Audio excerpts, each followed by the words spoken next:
Go ahead. Okay, cool. So today we talked a little bit about arms, making sure that whenever you have a better handle on them, I want you to also practice keeping your arms to yourself to like very slow music and also faster music so that it's basically automatic no matter what the other environment variables are. We also talked about keeping your feet collected underneath you using Sarah Van Drake's analogy where if the sun is directly over your head, then you want to step underneath the circle of your shadow or underneath your head. So if I do a triple it's going to stay mostly in place. This is like not necessarily something that you must do all the time for the rest of your life. It's just an effort to collect things for now.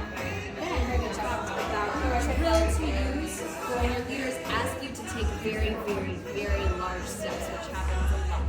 So you're going to get two pieces of paper, put them underneath the balls of your feet. If I move this way, I'm going to put my weight on my left foot, pick up my foot, put it down, slide it out, pick it up, put it down, take the step, pick it up, put it down, slide in, pick it up, put it down, transfer weight, pick it up, put it down, slide it out, pick it up, put it down, take a step, etc. And then exactly the opposite in the other direction.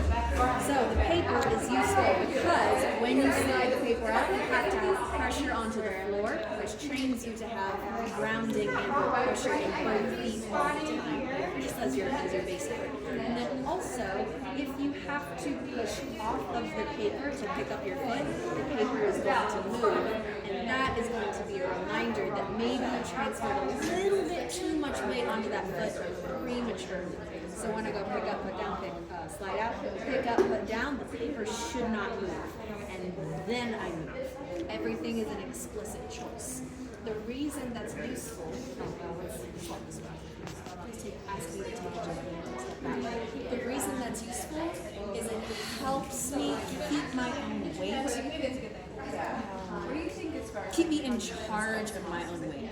My bad. Even when my leader asks me to take outrageously large steps for my body. So if I do this move again, go to the right, I can still dance because I have both feet on the floor and I'm completely controlled. If I don't slide this foot out with this plie, then go ahead and do the same thing. I can't help but to stiffen up. And then finally we talked about how good your musicality is and how I want to see it literally as much as possible. Because you have some of the best musicality I've seen in a long time. I'll take that. Oh, yeah. So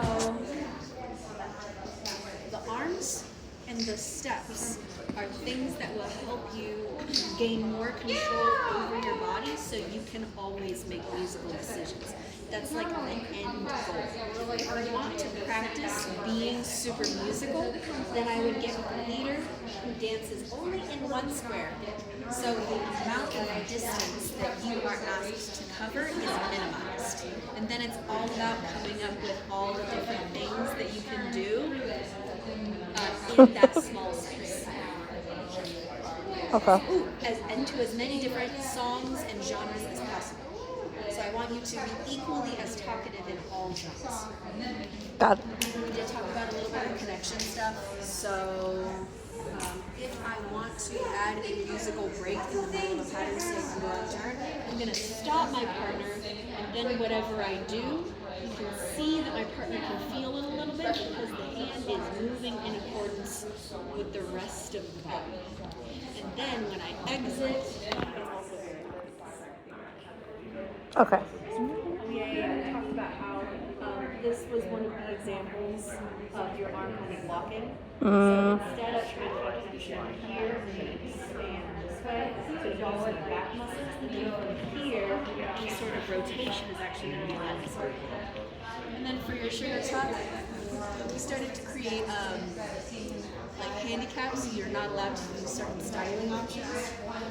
Whenever you come into your tuck and you want to incorporate some other variation, I want you to make sure that you commit to the compression first, and then you can do whatever, as long as your connection still has integrity. Sugar push. Wherever my leader presents me the wall to push off of, I'm only going to take a step with my left foot that started that sentence.